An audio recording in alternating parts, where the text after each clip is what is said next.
ایک اور اہم پیش رفت سے متعلق آپ کو آگاہ کریں گے۔ Chief justice of Pakistan justice Yahya Afridi سے پاکستان تحریک انصاف کے وفد نے ملاقات کی ہے۔ نظام انصاف میں بہتری سے متعلق تجاویز دی گئی ہیں۔ ملاقات کے بعد میڈیا سے گفتگو میں اپوزیشن لیڈر عمر ایوب نے کہا کہ ہمارے سینیٹرز کے پروڈکشن آرڈرز جاری نہیں کیے جا رہے، وکلا کو ڈرایا جا رہا ہے۔ ریاستی جبر سے متعلق چیف جسٹس کو سب بتایا ہے۔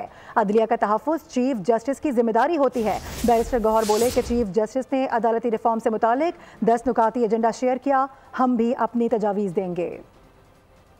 حضرات ہیں، ان کو ڈرانے کے لیے، ان کو دھمکانے کے لیے، ان کو دبانے کے لیے ان وکلا حضرات کو، جتنے میرے یہ ساتھی یہاں پہ موجود ہیں، سب کے اوپر ملٹیپل ایف آئی آرز لگی ہوئی ہیں۔ ہم نے کہا جی یہ جوڈیشری کو پروٹیکٹ کرنا آپ کی ذمہ داری ہے، بحیثیت چیف جسٹس آپ کی ایک لیگیسی ہونی چاہیے کہ آپ نے آئین اور قانون کی بالادستی کے لیے اقدامات اٹھانے ہیں۔ پاکستان تحریک انصاف گزشتہ 2-2.5 سال سے ایک وسطیت سے گزر رہی ہے۔ ہم نے ان کو سارے مشکلات جو پاکستان تحریک انصاف پہ فیس کر رہی ہیں، وہ سب کچھ ہم نے چیف جسٹس کے سامنے کیا۔ انہوں نے ہمیں یہ باور کرایا اپنی طرف سے کہ میں ایسے اقدامات ضرور کروں گا جس سے یہ سارے کا کوئی نہ کوئی حل ہم نے نکالنا ہے۔ سبسکرائب کریں اور بیل دبائیں تاکہ کوئی خبر رہ نہ جائے۔